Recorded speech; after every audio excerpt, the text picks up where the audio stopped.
तो बच्चों previous class में मैं तुम्हें हीट इंजन के बारे में बता के चला गया था और कार्नोट इंजन की एफिशिएंसी बताई थी, मैंने फॉर्मूला लिख के गया था, डिराइव करके दिया था, बल्कि ये कार्नोट इंजन की efficiency.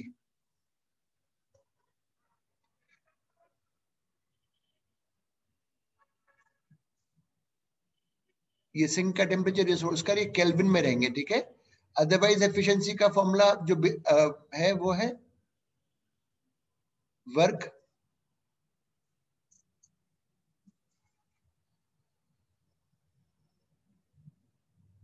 Upon heat absorbed.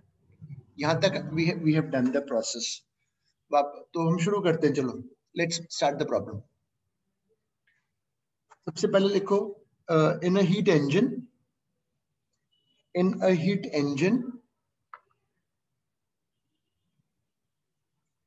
the heat absorbed is, in a heat engine the heat absorbed is 200 joule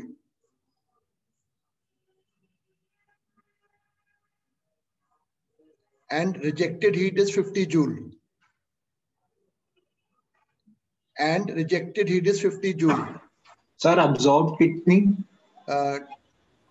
I think 200 बोला था, 200 joule and rejected 50 joule.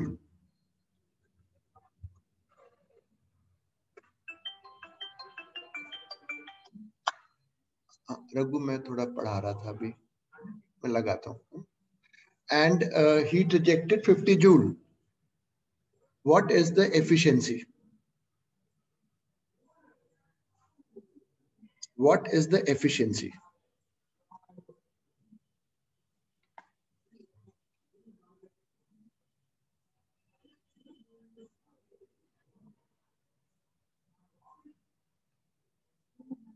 तो 200 joule, so work is 150 joule divided by 200 into 100.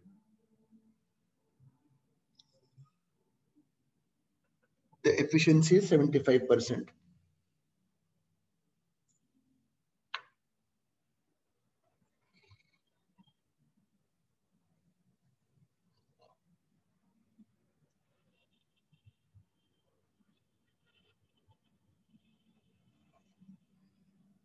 अगला सवाल लिखो। In Carnot heat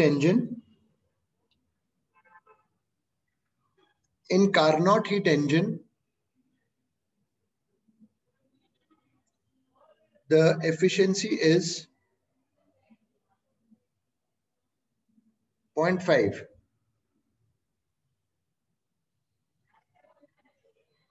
The efficiency is 0.5. The source temperature is increased by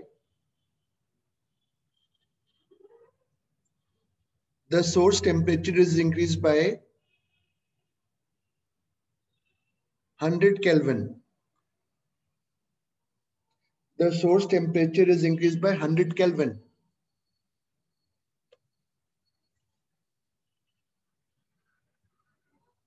And the efficiency becomes 0.6. Source का temperature बढ़ाते हैं तो एफिशिएंसी बढ़ेगा, and the efficiency becomes 0.6.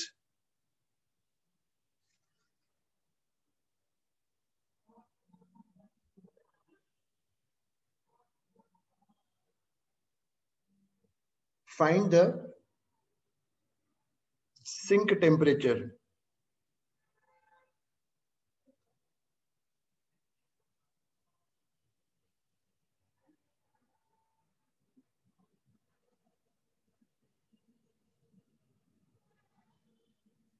कैसे करेंगे देखो, हम बता रहे हैं। पहले एफिशिएंसी 0.6 बोला था, सॉरी 0.5, फिर 0.6 बोला जब सोर्स के टेम्परेचर को मैंने कितना बढ़ाया था, कितना बढ़ाया बेटा? 100 केल्विन। अब सॉल्व करो यहां से।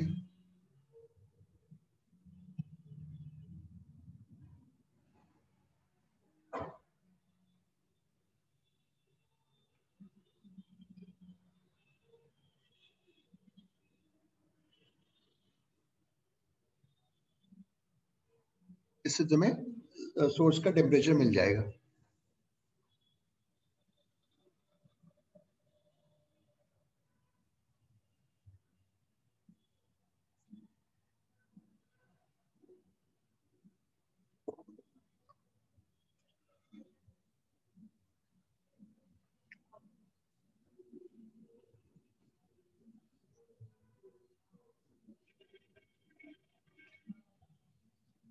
क्वेश्चन लिखो।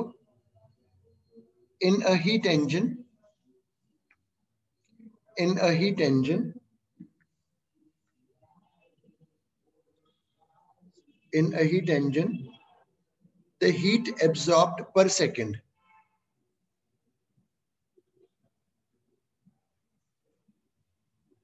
is 1000 joule.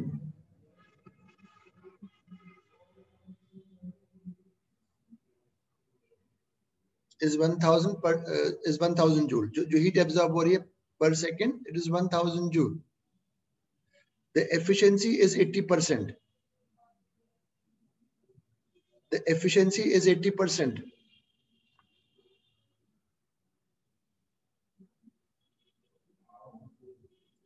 How much water? How much water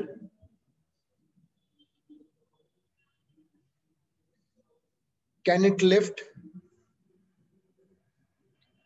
How much water can it lift to a height of 10 meter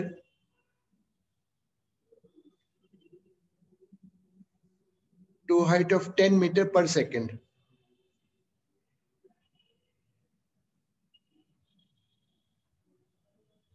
We're reaching about 6,000 cards now. Absolutely staggering.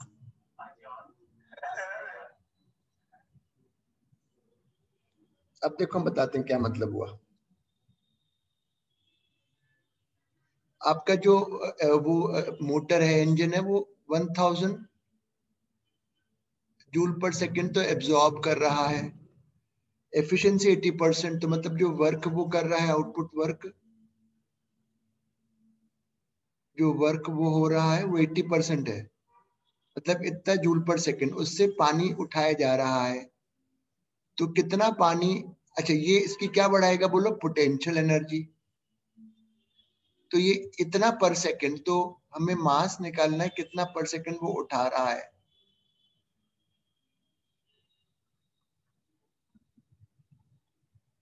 Eight kg पर second वो मास ऊपर उठाता है।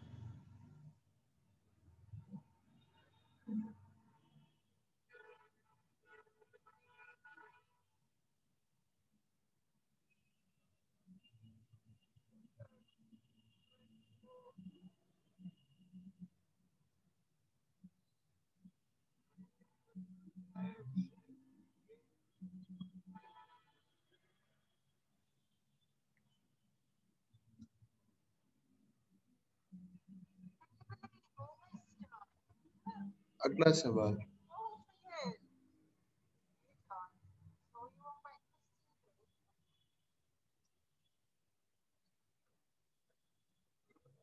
ये कार्नोट इंजन का मैं वो दिखा रहा हूं।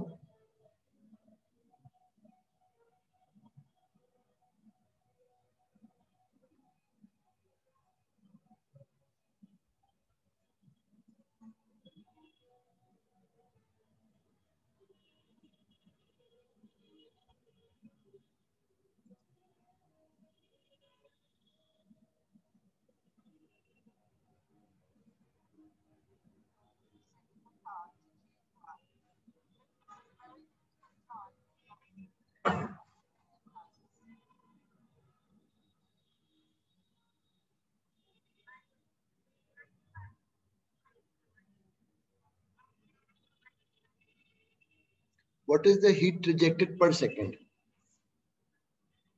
What is the heat rejected per second?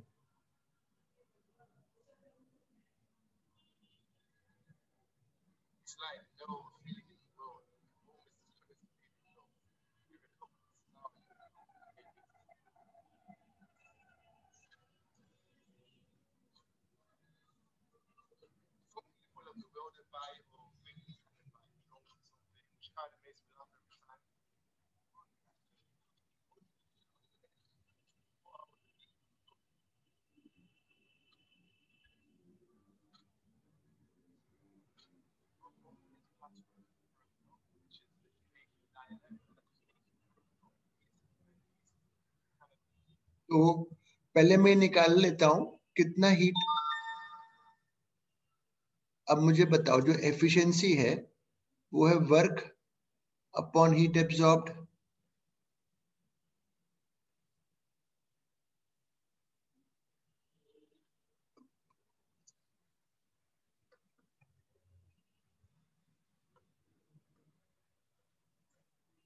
जो वर्क है वो है 100 Q1 50/200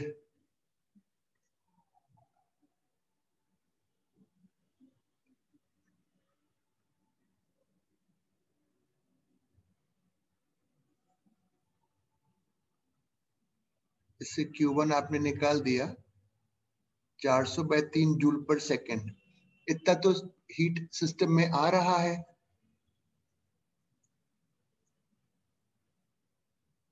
इससे कितना रिजेक्ट हो रहा है पर सेकंड वो निकल आएगा।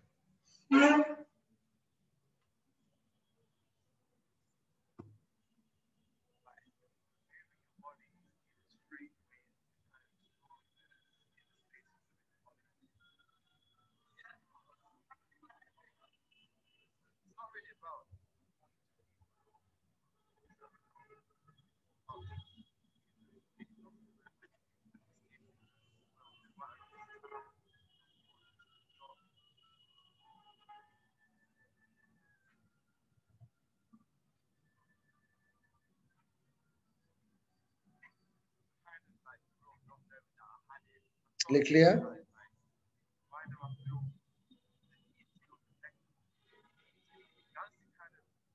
Yes sir.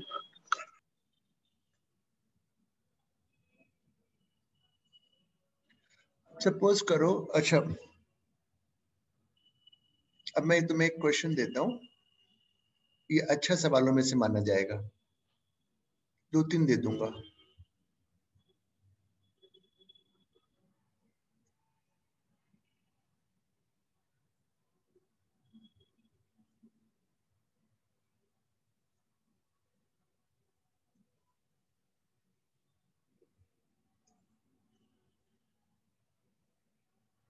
डायग्राम बनाओ।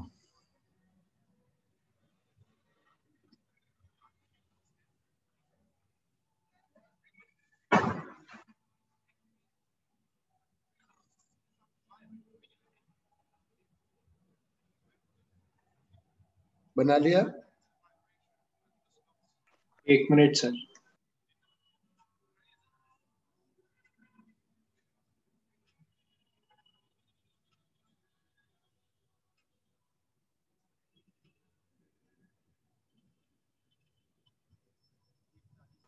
बना लिया सर। इसमें लिखो process of heat engine is given. Process of heat engine is given. कोई हीट इंजन होगा उसका प्रोसेस दिया हुआ है। Process of heat engine is given.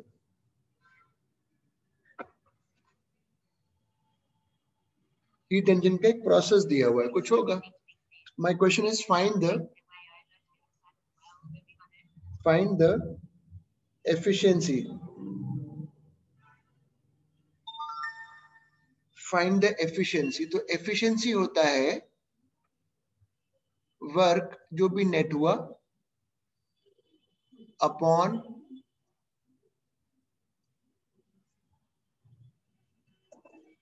Heat absorbed. तो ठीक है, वर्क तो मैं निकाल दूंगा इसका, हाफ बेस इंटू हाइट।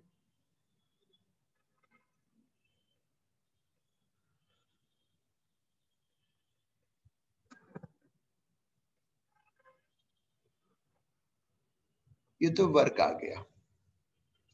अब हीट एब्जॉर्ब निकालना है। इसमें 3 प्रोसेस हैं। इतना लिखो पहले, इतना लिखो पहले।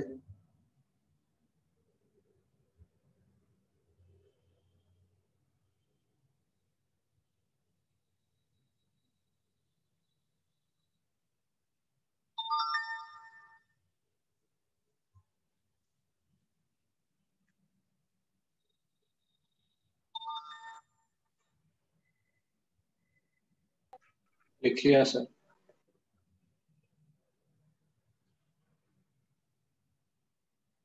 इसमें लिखो now our aim is to find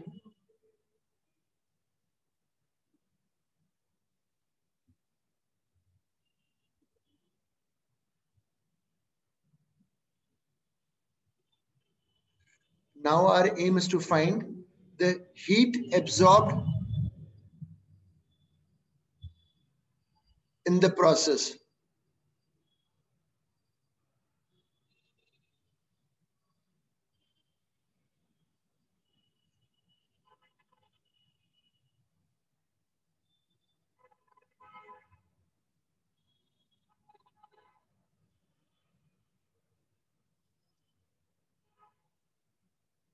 अब हमें ये पता करना है कि किस इसमें कहां पे हीट एब्जॉर्ब हुई है। बट एक चीज ध्यान रखना, तीनों में हीट एब्जॉर्ब नहीं हो सकती, ऐसा पॉसिबल ही नहीं होता साइक्लिक प्रोसेस में कि सब में हीट एब्जॉर्ब हो जाए, कुछ ना कुछ हीट रिजेक्ट होता ही है।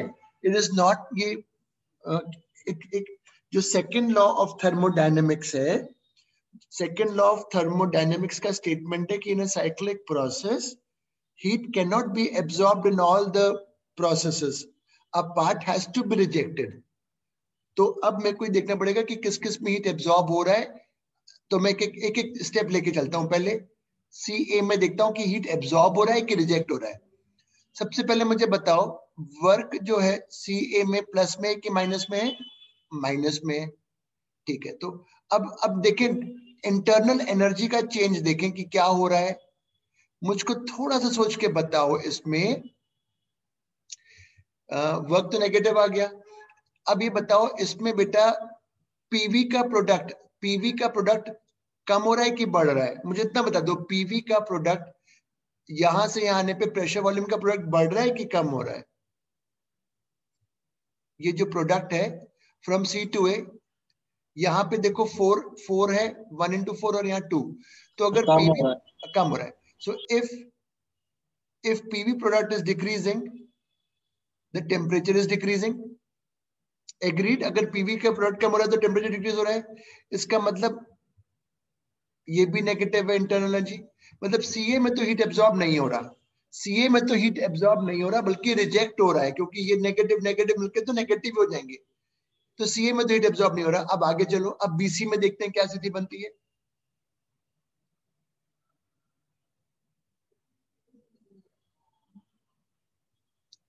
वर्क तो 0 है। अब देखते हैं, यहां मुझे बताओ पीवी का प्रोडक्ट कम, यहाँ पे पीवी प्रोडक्ट यहाँ पे 8 है और यहाँ 4 है, तो पीवी प्रोडक्ट इज डिक्रीजिंग, मतलब टेम्परेचर डिक्रीजिंग मतलब ऑब्वियसली इंटरनल एनर्जी नेगेटिव में हो जाएगी। अरे वाह वाह वाह वाह वाह वाह, इसका मतलब बीसी में भी हीट रिजेक्ट हो रहा है।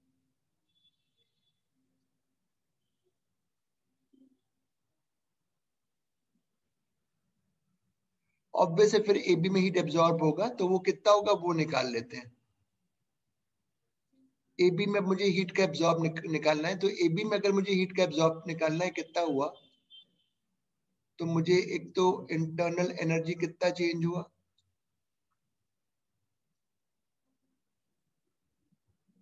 Plus work.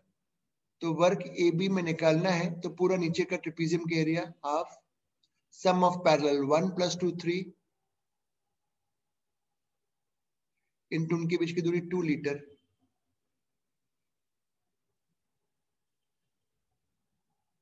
ये आ गया। अब मैं इसी में, ये तो आपने सबने लिख लिया था, अब मैं इंटरनल एनर्जी का, अच्छा मैंने इसमें लिखना मैं भूल गया था, गैस इज मोनोटॉमिक। तो अब मेरे को डेल यू ए बी निकालना है, तो मोनोटॉमिक में 3/2 NR 3/2 फाइनल पीवी प्रोडक्ट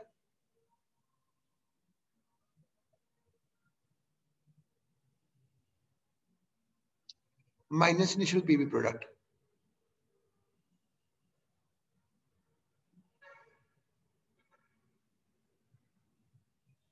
सौ जूल तो आपने निकाल ही लिया था वर्क।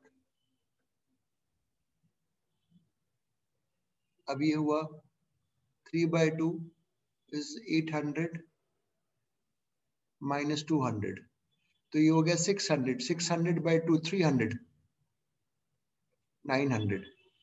ठीक है, तो मैं यहाँ पे ये मैंने निकाल लिया। अब मैं यहाँ फिट कर रहा हूँ वैल्यूज।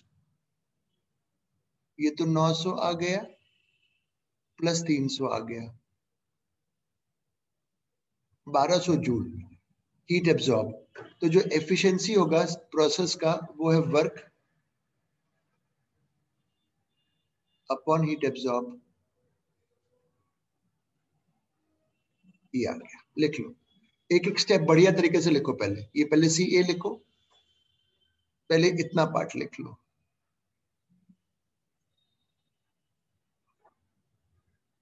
फिर इतना पार्ट लिख लो।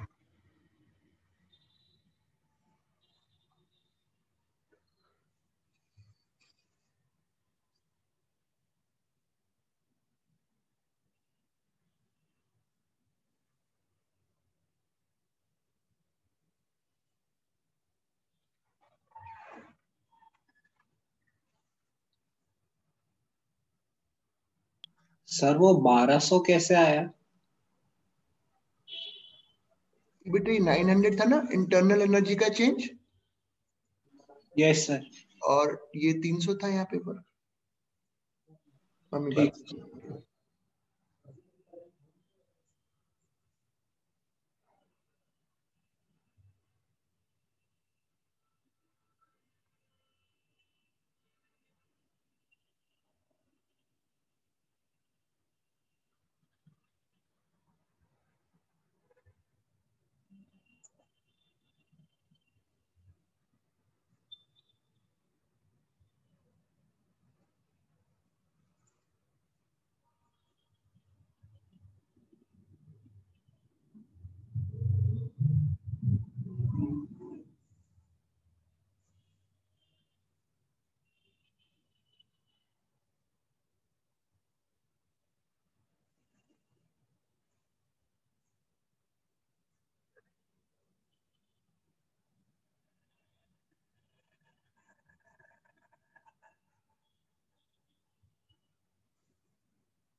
लिख लिया हो तो बताइएगा। आज इसको खत्म करना है। लिख लिया सर। और देता हूँ।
Process for a heat engine is shown.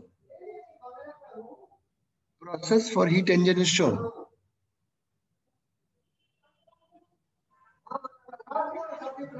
Find the efficiency. Find the efficiency. तो मैं शुरू करता हूं बताना। पहले तो वर्ग निकाल लो पूरे का, रेक्टेंगल का एरिया। तो ये हाइट इनटू विड्थ,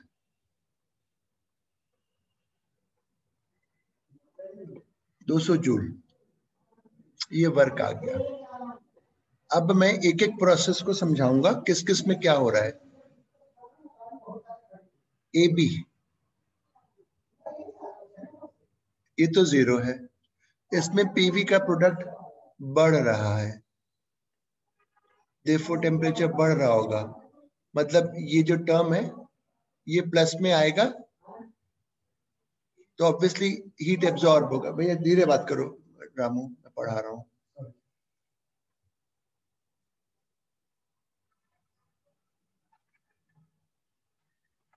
3/2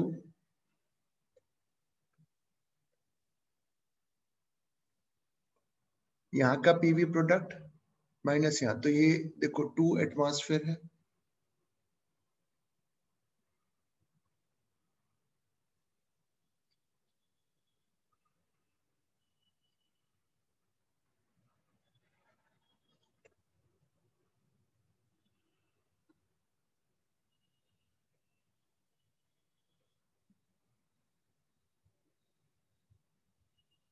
दो सौ, तो इसमें जो हीट एब्जॉर्ब हुआ 300 जूल हो गया। तो बेटा जरा ये देखो यहाँ पे, अच्छा इसी तरीके से अगर इसमें सीडी देखोगे, सीडी तो उसमें वर्क 0 है, पीवी प्रोडक्ट कम हो रहा है, मतलब इंटरनल एनर्जी चेंज नेगेटिव होगा, मतलब यहाँ हीट एब्जॉर्ब नहीं हो रहा है, इसमें हो रहा है। अब इन दो में देखते हैं, बीसी की कहानी देखें पहले, तो इसमें प्लस में ही आएगा। देखो वर्क निकालता हूं पहले, बीसी पॉजिटिव है, पूरा नीचे का एरिया,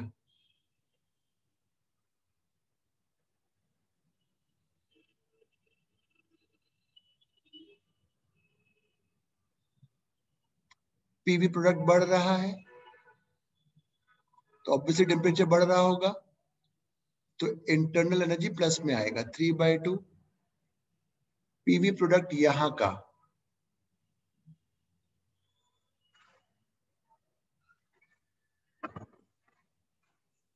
फिर यहां का,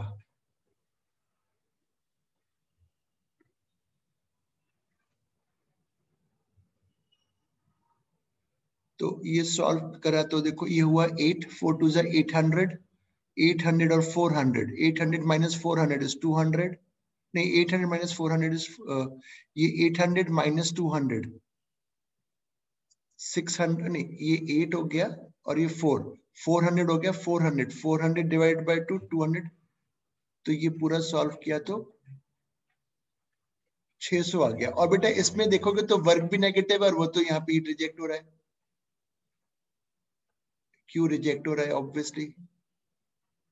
तो अब एफिशिएंसी निकालना है, एफिशिएंसी निकालने के लिए पहले वर्क नेट आपने कहीं निकाला था ऊपर 200 जूल, और हीट एब्जॉर्ब, एक तो ये 300 वाला एब्जॉर्ब हुआ और ये 600 एब्जॉर्ब हुआ, इनटू 100 करोगे तो एफिशिएंसी आ जाएगा। तो कैसे लिखना है तरीका बता रहा हूं, देखो सबसे पहले तो ये पूरा इतना लिखो,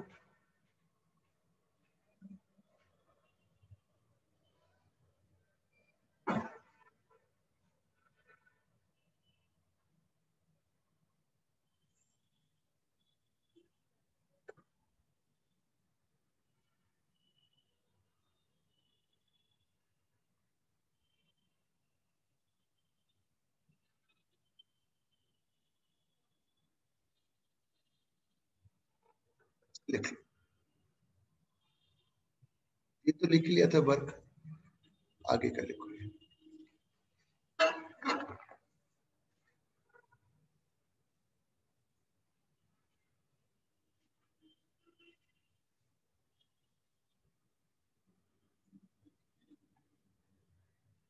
सर डी से ए में भी रिजेक्ट होगा क्या?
लिख लिया हो तो बता दीजिएगा।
लिख लिया के बाद बता दीजिएगा।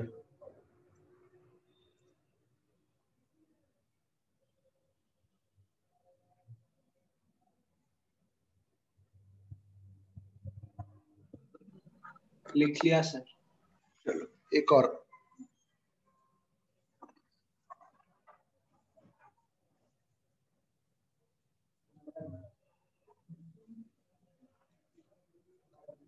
कितना आसान है।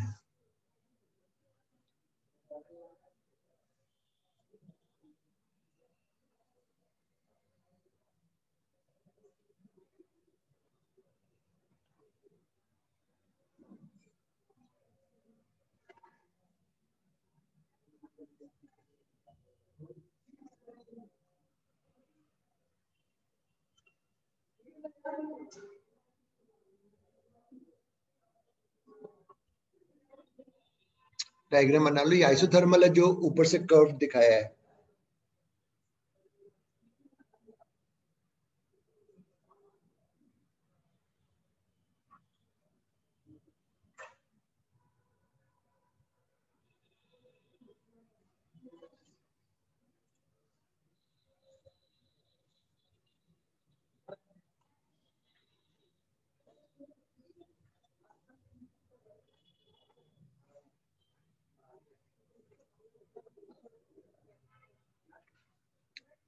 Process for a heat engine is shown.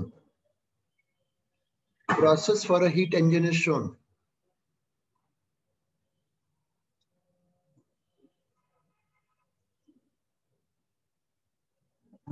What is the efficiency? What is the efficiency?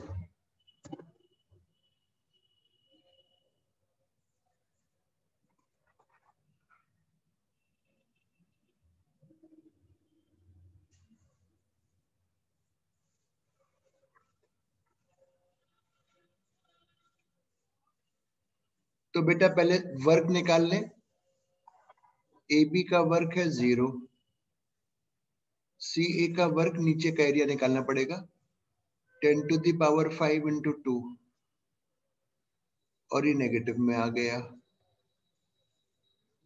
Isothermal में वर्क तुम्हें याद नहीं होगा, मुझे तो याद है। Final volume upon initial. तो पीवी प्रोडक्ट यहाँ का ले लो 2 इंटू 2 4, तो ये हो गया।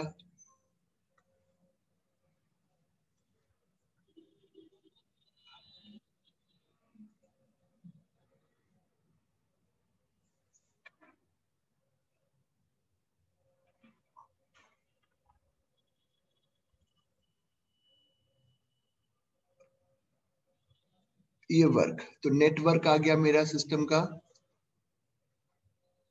400 दिस माइनस दिस। इतना लिखो पहले।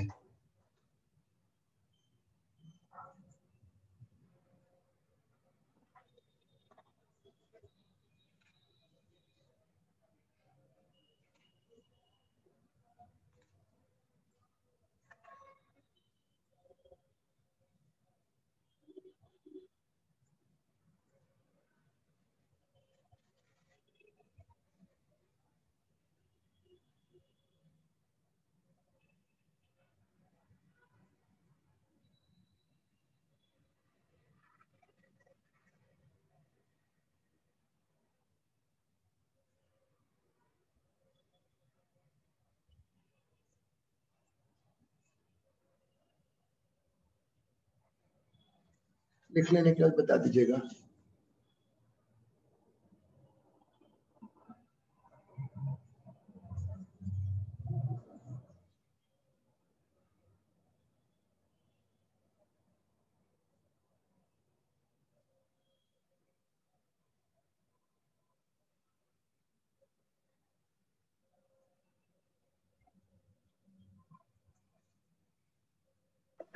लिख लिया सर। अब हम इसमें निकालेंगे कहाँ का हीट एब्जॉर्ब हो रहा है। तो ये तो आपने सबने लिख लिया। अब हीट एब्जॉर्ब तीनों में तो हो नहीं सकता, ये बात पक्की है, एक में या दो में ही होगा।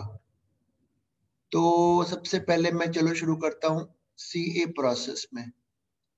सीए में वर्क नेगेटिव है, पीवी प्रोडक्ट कम हो रहा है, देयरफॉर टेम्परेचर कम हो रहा है, तो ये नेगेटिव हो जाएगा, इसमें हीट एब्जॉर्ब नहीं हो रहा। ठीक है, अब मैं तुम्हें देखता हूं तुम्हारे को ए बी में क्या स्थिति है। ए बी में तो वर्क 0 है, बट पीवी का प्रोडक्ट बढ़ रहा है, देयरफॉर टेम्परेचर बढ़ रहा होगा, तो इंटरनल एनर्जी बढ़ रही है, तो वो निकाल देता हूं। कौन सी गैस है? Mono 3/2 final PV product 2 into 10 to the power 5 into 2 into 10 to the power minus 3, 10 to the power 5 into 2 into 10 to the power minus 3। I hope दिख रहा है ना स्क्रीन तुम्हें ठीक से? क्लियर है ना है बेटा? यस सर क्लियर है। ये हुआ 4, 400 माइनस 200, 200, 200 by 200, इसका इसका मतलब हुआ, ये मैं रब कर रहा हूं जो यहाँ वर्क लिखा था, इसका मतलब ये हुआ कि जो इस प्रोसेस में हीट एब्जॉर्ब हुआ है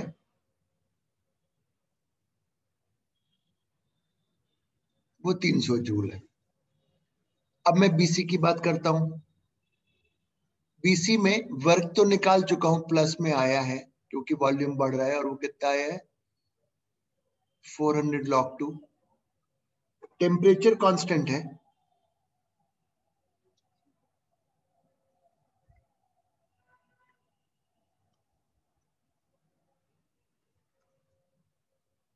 बढ़िया, तो यही हीट एब्जॉर्ब हो गया।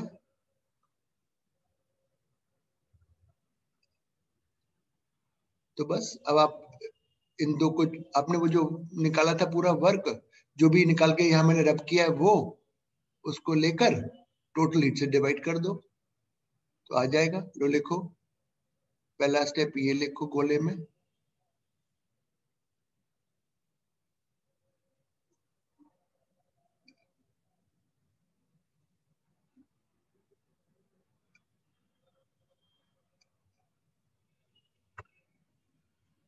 पहले नीचे का लिख लो फिर ये लिख लेना।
अच्छा, मैं ये कह रहा था,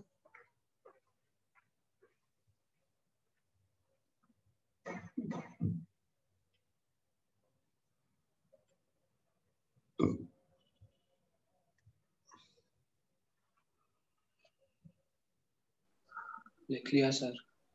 पूरा लिख लिया बेटा? Yes sir. Very good. चलो हीट इंजन वाला पार्ट हो गया।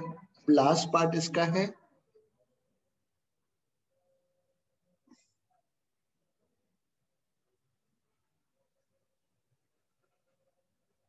Heat pump.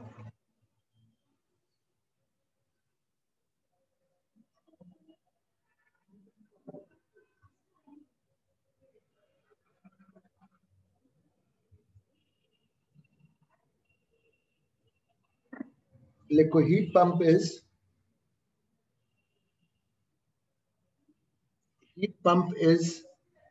reverse of heat engine.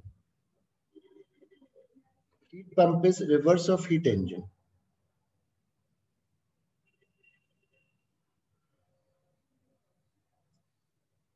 It will absorb heat. It will absorb heat from low temperature.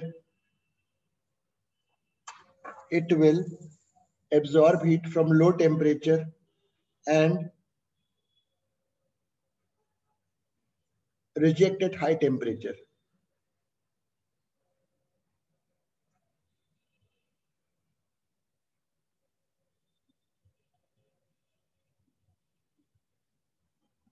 In this external work, in this external positive work, in this external positive work has to be done on the system.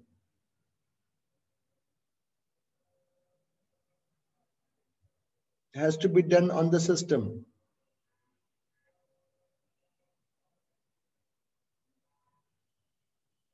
जो fridge होता है, refrigerator क्या काम करता है?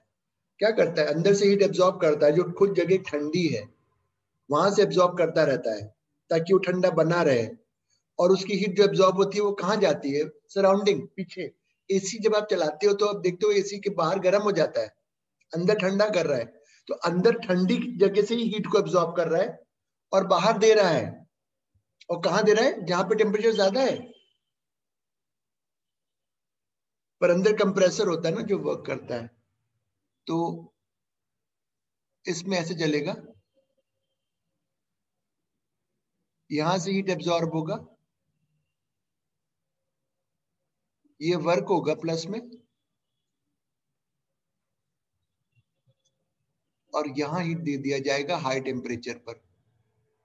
Cyclic ही है। इतना लिखो पहले।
इसमें कंप्रेसर काम करता है, जब भी तो बिजली का बिल आता है बेटा इतना ज्यादा। There's a term called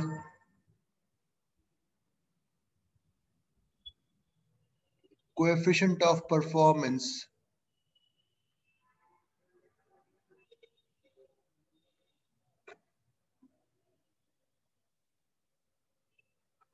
कितना हीट एब्जॉर्ब करा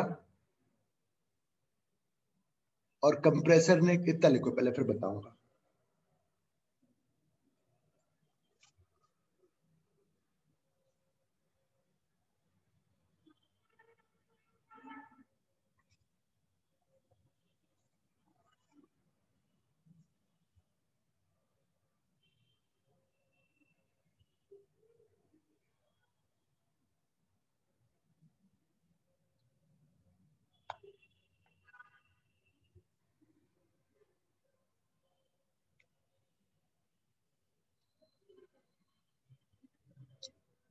K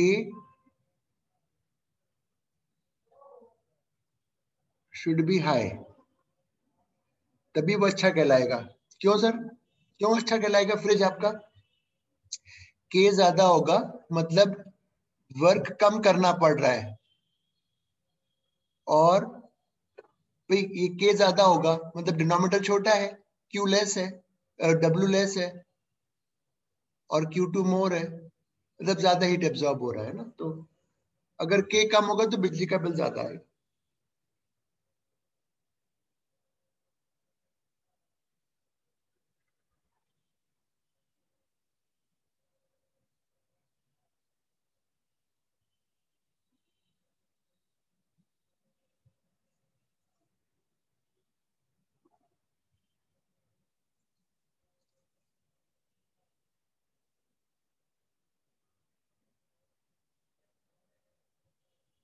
लिख लिया? दो स्टेटमेंट्स है, लिखो। Second law of thermodynamics, statements of second law of thermodynamics, statements of second law of thermodynamics.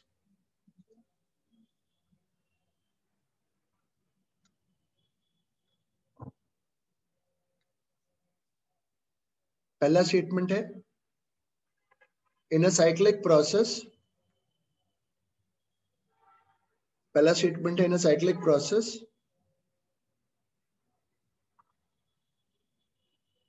a part of heat which is absorbed, a part of heat which is absorbed, a part of heat which is absorbed is has to be rejected, has to be rejected.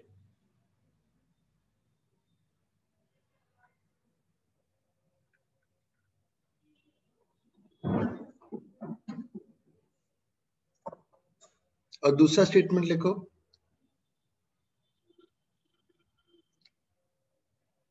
heat cannot transfer,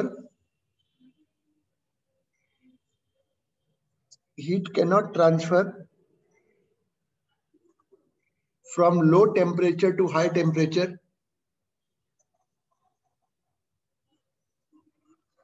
from low temperature to high temperature without external work on system, without external work on system.